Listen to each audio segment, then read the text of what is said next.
Olá, seja bem-vindo ao meu canal. Meu nome é Ângela Natel e vamos para a leitura da semana, a última do ano de 2021.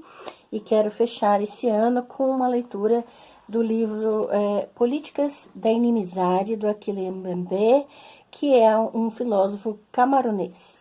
Então vamos lá, eu quero ler um trecho chamado O Inimigo, Esse Outro que Sou Eu. Irreprimíveis, o desejo do inimigo, o desejo de apartheid e a fantasia do extermínio estabelecem a linha de fogo, em suma, a decisiva provação do início deste século.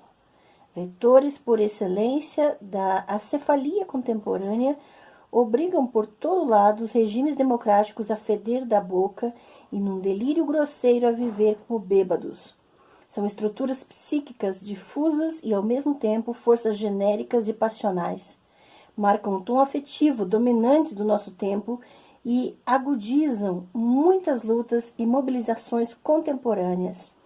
Estas lutas e mobilizações alimentam-se de uma visão ameaçadora e ansiosa do mundo, que dá prioridade às lógicas de suspeição, a tudo aquilo que é secreto e resulta da conspiração e do ocultismo. Levadas até as últimas consequências, desembocarão quase inexoravelmente na vontade de destruir o sangue derramado, o sangue tornado lei, numa continuidade expressa com a lex talionis, a lei do talhão do Antigo Testamento. Neste período depressivo da vida psíquica das nações, a necessidade de um inimigo, o mesmo instinto de um inimigo, não é apenas uma necessidade social, equivale a uma necessidade ontológica quase anal. No quadro de rivalidade mimética exacerbada pela guerra contra o terror, dispor, de preferência de modo espetacular, do seu inimigo, tornou-se uma passagem obrigatória na constituição do sujeito e na sua entrada na ordem simbólica do nosso tempo. No entanto, tudo se passa como se a negação do inimigo fosse vivida em si como uma profunda ferida narcísica. Não ter inimigo, ou nunca ter sofrido atentados ou outros atos sangrentos fomentados por aqueles que nos odeiam, tal como odeiam o nosso modo de vida, leva a que não exista uma espécie de relação de ódio que nos autoriza a dar curso a toda espécie de desejos, de outro modo interditos. É não ter o demônio que tudo permite, mesmo que a época pareça convidar urgentemente a uma permissão absoluta ao desbragamento e à desinibição generalizadas. É também frustrar-se na sua compulsão de meter medo, na sua capacidade de diabolizar, no prazer e satisfação que se sente quando o presumível inimigo é abatido por forças especiais ou quando, capturado vivo, é submetido a intermináveis interrogatórios e entregues à tortura num qualquer lugar fechado que macula o nosso planeta. Época eminentemente política, portanto, uma vez que faz parte do político, pelo menos, segundo Carl Schmitt, a discriminação do amigo e do inimigo. No mundo de Schmitt, que passou a ser o nosso, o conceito de inimigo deveria ser entendido na sua acepção concreta e existencial e nunca como metáfora ou abstração vazia e sem vida. O inimigo de que Schmitt fala não é nem um simples concorrente ou adversário, nem um rival privado que odiamos ou por quem temos antipatia. Remete para um antagonismo supremo. No seu corpo e na sua carne, é aquele a quem se pode provocar a morte física porque ele nega de modo existencial o nosso ser. É essencial discriminar o amigo do inimigo, sem dúvida, mas seria necessário identificar inequivocadamente o inimigo. Figura desconcertante de ubiquidade, é agora muito mais perigoso porque está em todo lado, sem rosto, sem nome e sem lugar. Se tiver rosto, será apenas um rosto velado, um simulacro de rosto. E se tem nome, é um nome emprestado, um falso nome, cuja função principal é a dissimulação. Avançando, tanto o mascarado como a descoberto está entre nós, à nossa volta, e até em nós, capaz de surgir em pleno dia, como à meia-noite. E cada uma das suas aparições é o nosso modo de vida que ele ameaça aniquilar.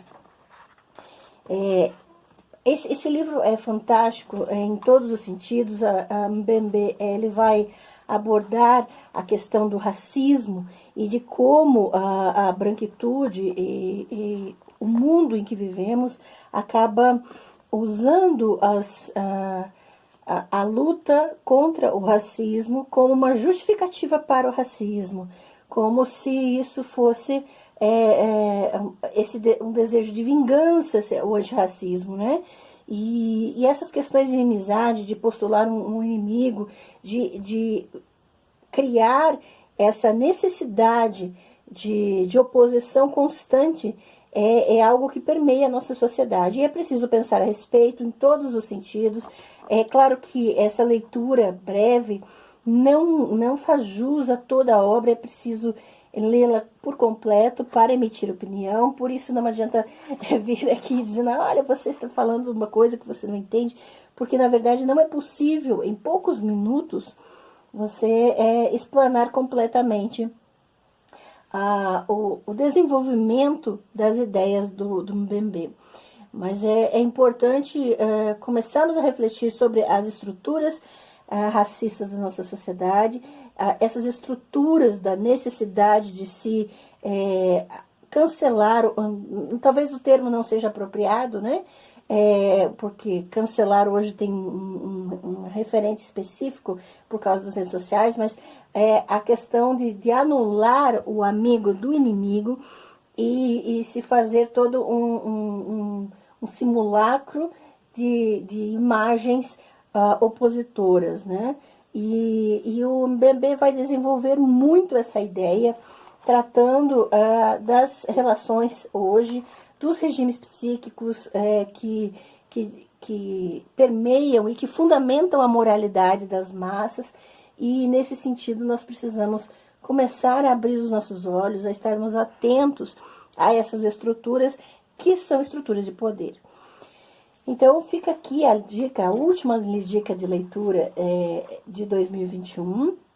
Recomendo todos os livros do Mbembe. Claro que há muitas discussões a respeito de alguns posicionamentos dele. Ele tem, se não me engano, ele está vivendo na África do Sul e tem se posicionado de forma assim controversa em algumas questões. Mas de qualquer maneira, controverso ou não, o propósito do canal não é trazer juízo de valor sobre pessoas e muito menos queimar livros. Muito pelo contrário, é estimular a leitura. Nós não estamos aqui, por exemplo, para estimular quem é dono da verdade, quem tem as respostas finais, porque quem se coloca como dono da verdade tendo as respostas finais, de fato não as tem.